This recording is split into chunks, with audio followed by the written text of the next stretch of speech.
Going on YouTube, find this your boy Tony 2 times, and we back with another episode of the Baltimore Way, man. I appreciate the love and support. If you ain't already, be sure to like, comment, share this video. Check out the new series. We dropped episode 1 yesterday, Neighborhood Heroes, with none other than that boy Nipsey Hussle. But today we taking it back to the city. Let's get right into it. Baltimore City has a hustling spirit. I never seen anywhere in the world somebody would take a product, see the quality, put a name on it as they see fit. It could be anything. Rick James, cause the smack is smacking. Sweet Dreams, cause it will knock you out. Anything. It's really a brilliant marketing campaign. It also lets customers know who has the best product and who has what. Sometimes it leads to beef. If one block has a product calling it something, and another block take the name, being that it might be better than a product, or they just want to steal the sales. At any given time, you could walk on a Baltimore block and hear names of products being called out. And if you're not copping, it don't apply, just let it fly. For one Southwest Baltimore organization, Productionz would be the name of the product and organization. The Boyd Booth neighborhood in Southwest Baltimore was took by storm when the 12-member franchise decided to flood the streets in the area. The leader, we're gonna call him DF, used his knowledge of the drug game to market and package his product.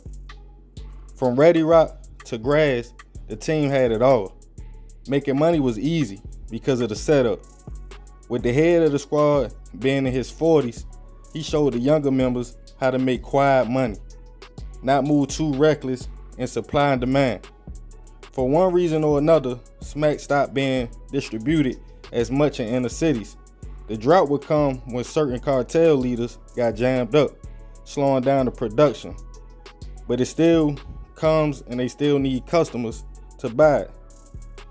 But just because the product ain't around as much, people find other ways to adjust.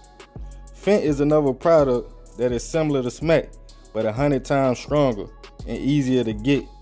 And Productionz had it by the tons. The thing is, one miscalculation while cutting the product could be fatal. Its popularity was growing in Baltimore because of the reaction. Also, the price was a lot cheaper. The members hustled night and day and figured out a way to master cutting the product just enough to keep sales booming. Money was coming good, even not too much beef going on. The goal was just to get the bag and stay low key. But with money comes the desire to live a better life. Productionz slipped up, buying luxury cars, Cartier bracelets, Rolex watches, designer bags for the women. They would have the streets talking. None of the members were new to the streets, all with prior convictions. With money comes the need to protect your assets as well, just like any other business. So blickies weren't too far away. Also, police set up an investigation and they launched it against the organization. Productionz kept the product and money flowing though. It ain't even matter. And the operation was booming, even growing. Undercovers would flood the neighborhood dressing up like sales, even acting like other hustlers to test the squad to see if they was aggressive or not. Surveillance was set up on alleged members and the infamous phone tap. Just like anything, some people allegedly OD'd off the Fent, which made Productionz hot.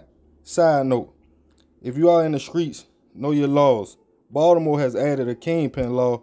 If you get enough caught with enough product, they can put you in that stature and label you a kingpin, and you can get up to 20 more years in prison. Let's get back to it. As the squad moved on, not knowing it was getting hot, after 6 months, the raids would start.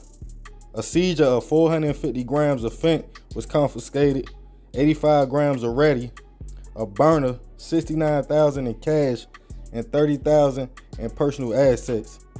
The heat was on. Members would disconnect from the organization, with warrants being put out. A big bus would take a member down, including the big man himself. But 3 more people was on the run. But the charges included conspiracy, distribution, serving undercovers, and kingpin charges. Pointing out the alleged members who made the most money they would try to hit him with the extra charges. The 3 other members will later be arrested. I'm not sure if time has been given, but some face up to life. Others face various time for their roles in prime time. Now the Fent has become popular, but the thing is, they doubling the time it get for people that get caught with it. Long as ain't no bodies involved, people should be good, but people ODing off it. With no bodies involved, members shouldn't have been facing life. Nobody got hit up in a situation, nothing like that. I'm sure it took years to build up the primetime organization, but only 6 months to fall. When we ball hard. But when we fall harder. But hey, that's the Baltimore way. Man, so Primetime, as y'all heard, was an organization, you feel me? Like Booth Street, y'all know the area, Southwest Baltimore. A lot of people like to say, nah, that's still West Baltimore. Some people say that's South Baltimore. But granted, they was getting a lot of money. And like I said, the fentanyl, being that it's so potent, a lot of people can't do what they usually do with the smack. You got seasoned vets that been getting high for a long time, but they get a hold of that and think they can do the same thing as they do with the smack, and it's not get people off. Now, a lot of people like buying it because it's cheaper, even for the hustlers.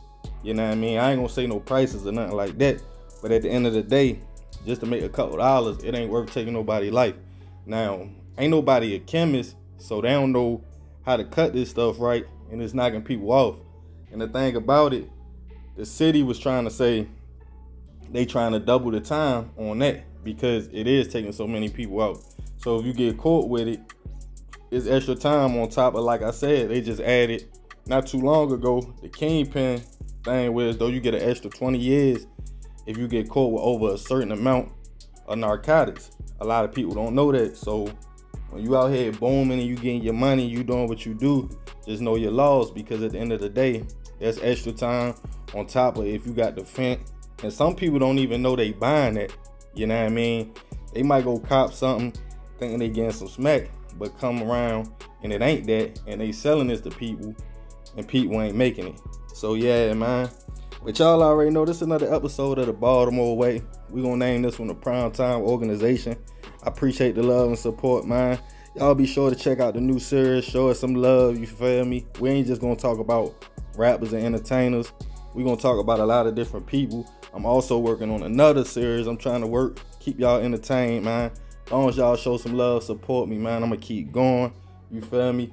If you got a story you want to tell, or if you know somebody's story who need to be heard, just hit me up, email me at tony2times.biz@gmail.com. Be sure to follow me on IG at _Tony2times. Love, fam. I'm out.